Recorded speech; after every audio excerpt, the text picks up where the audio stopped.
Hey friends, this video is definitely a Mr. Ma's China Adventures because I'm gonna tell you, man, I'm gonna ask, did I find in a local old Shenyang neighborhood, did I find authentic New York Bronx style pizza? And if I did, how's that possible? I mean, I was like, look, let me show you this. This is going to be a fun, quick video. Here's what you normally find in China in the local neighborhoods.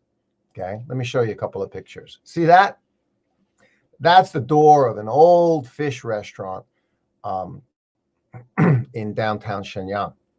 And that's kind of typical. You know, you find a lot of these older, especially up here in the Northeast in Shenyang.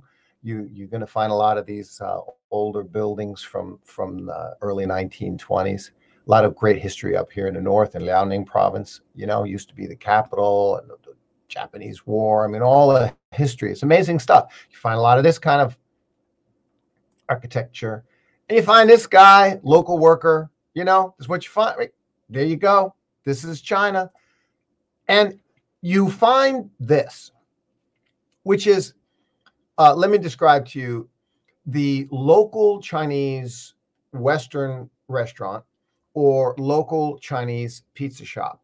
Now, those foreigners who live here in China for many years, we've gone to many of these local Chinese-owned, got a Laoban, local Chinese Laoban, and the menus looks like Western food, but it's like an interpretation, okay? You know how it's going to be prepared. For example, there's pasta bolognese. You know, they always have pasta bolognese, but in China, Chinese people expect Italian tomato sauce to be sweet, okay?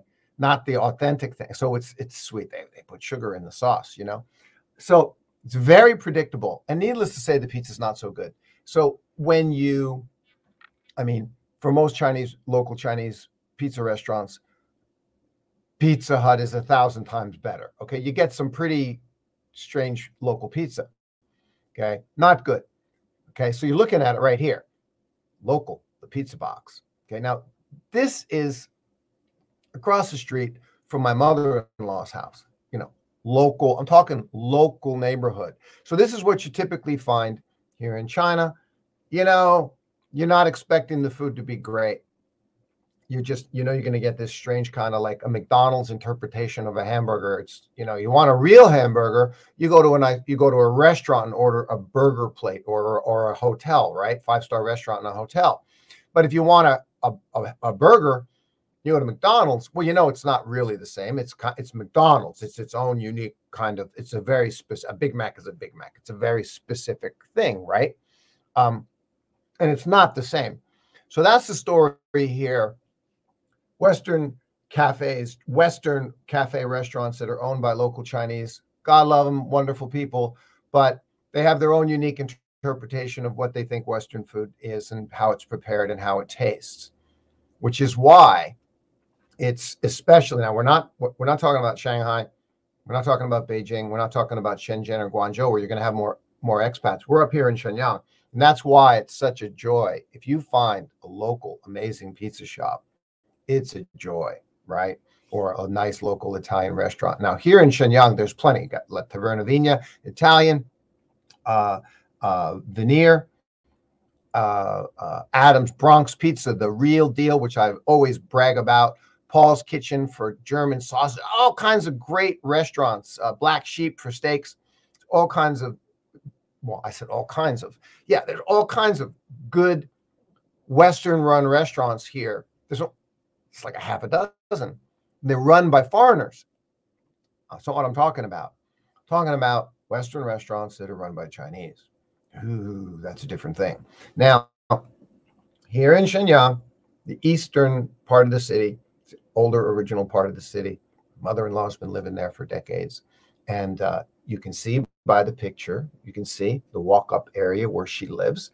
And it's your classic local Chinese neighborhood. In other words, what I'm trying to tell you is it's the last place in the world you're going to expect to find a Bronx pizza, right? So I go, she says, oh, yeah, she ordered the pizza from there. Now,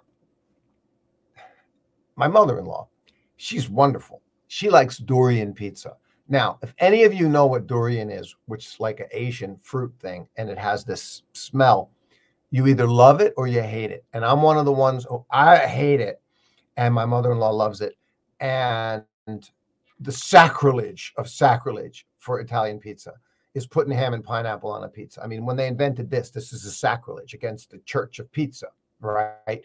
Well, durian pizza is even worse, okay? Now, corn pizza goes up there too, but I got to be honest with you. When you don't put tomato sauce on a corn pizza, when you just put like maybe a little oil, a little cream, and a cheese, and then corn, that's a different thing. I have to confess my sin here, which is that corn pizza tastes really, really good. I'm telling you the facts. Corn pizza tastes great. Okay. Durian pizza, that's another thing. Okay, fine. So anyway, I said to my mother-in-law, all right, I'm going to go across the street. I'm going to go just order a pizza, see how it is. I was hungry. And I go in, sure enough, Chinese guy in there cooking. Hey, 师傅好，师傅，我现在点披萨吧。可以，狼肠那个意大利香肠那个 pepperoni， okay， 可以点，有， which means we have it, yeah, okay, good. So I order up the pizza, okay, 12-inch pizza, 49 RMB, which is $7, and I'm like, hey, this is a nice price, right? Okay, so I order up the pizza, and I'm sitting there, and I'm waiting, and I'm waiting, and I'm waiting, and this is what comes out of the oven. And I was just like, no. Now, ladies and gentlemen, let me explain something to you very, very clearly. I am Italiano Americano. I'm an Italian American. I was born and raised in Yonkers, New York, and I grew up on local New York, Bronx style, New York style pizza. You know, you want to say Arthur Avenue, Yonkers Avenue, was Louis' Pizzeria, okay, with meatball wedges and pizza. And I'm telling you, that pizza, okay, I got an instinct about these things. I mean, I was 3 meters away when that thing came out of the oven. And from a distance, you know, like I said, I got it in my blood. All right. I'm a New York East Coast guy. I looked at that thing from 10 feet away, and I knew what I was looking at. You can tell there's a thing about the crust that's either right or maybe okay. And this thing was like, oh, you got to be kidding me. And then, of course, underneath, you got the sauce. And the sauce has to be right. And you don't know until you taste it. Okay. But then there's a thing with the cheese and the pepperoni. It's got to be the right cheese, which is only full-fat mozzarella. Okay. Full-fat mozzarella cheese. Okay. And then the right Italian sausage or the right pepperoni, which is, I'm looking at it and I'm going, the crust. Look at that thing. The crust is right. You know, I'm looking at that thing and I'm just saying to myself, wow. There we go. I'm looking at that pizza and I'm going, whoa, the crust. I'm looking at the crust and I'm saying to myself, because, you know, the crust has got to be the yeasty, proper crust, not too soft, not too hard, cooked perfect, slightly extra cooked. You know, you can see, right? Not light white cooked. I'm looking at the crust. And then you're looking at the way the cheese melts. Okay. The way the cheese melts with the pepperoni, and the oil comes out of the cheese and the oil comes out of the pepperoni. And you're looking at this thing and it's like a masterpiece, right? It's the only way a real New York pizza is. And anything else is just something different, right? And that's what I found in my local my mother-in-law's local Chinese neighborhood. I was like, what is going on here? Right? So, no, not that.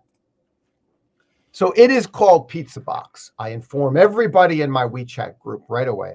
I told them, I'm like, hey, there's a local restaurant here, local pizza. And look at that. And they all looked at the picture like me. And they all know a lot of the Europeans up here in Shenyang. Now, here comes the fun part of the story. How does this happen? How is this possible? And because it makes no sense, right? So I'll go into this Chinese place, But I know the background story, and that's what I want to share with you. What's the magic? What's the cultural background, the societal background, the history, the family history, the bigger picture of how this kind of thing ends up happening.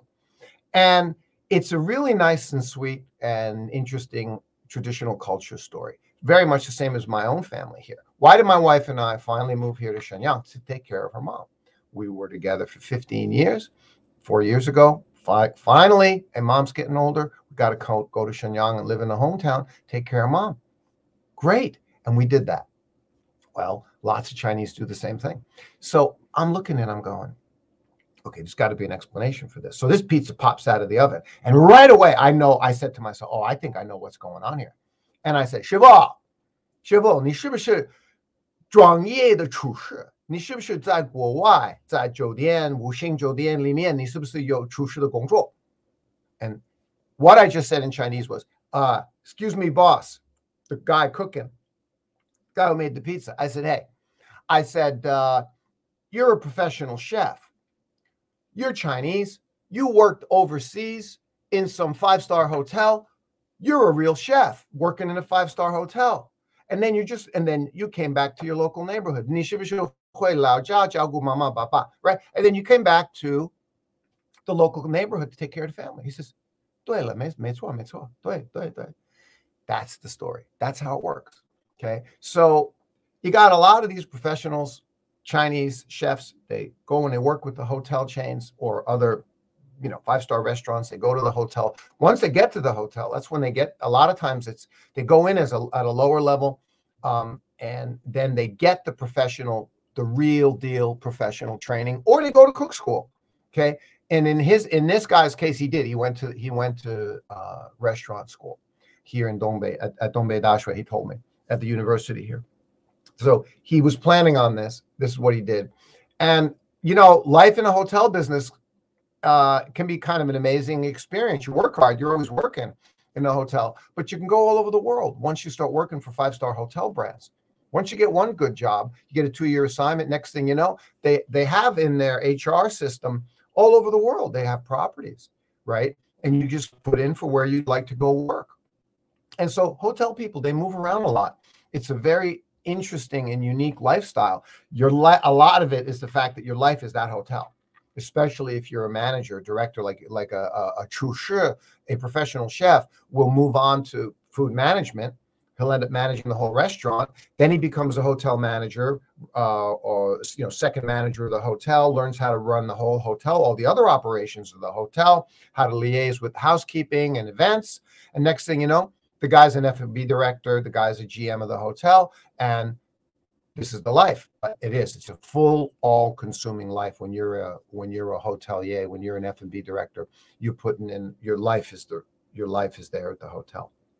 Like a lot of times, getting to the upper levels, and the guys live at the hotel. They're given the living quarters, given a room to live in as well. So that's how it works. That's the background. You find one of these guys, and I found the local professional chef who had been working in a 5-star hotel, and he's back in the local neighborhood here in Shenyang, and all of us locals, we are the beneficiaries of this man's. I'm going to show you the picture one more time. We are the beneficiaries of this man's amazing pizza. That's the story. That's a lot of fun. I hope you enjoyed it. Do subscribe to my Mr. Ma's Counterpoint China Substack newsletter. Subscribe to me here at YouTube if you haven't already. Hit the like button, all those other nice, friendly, happy reminders. 新年快乐, Happy Chinese New Year, and we will catch you all later. Bye-bye.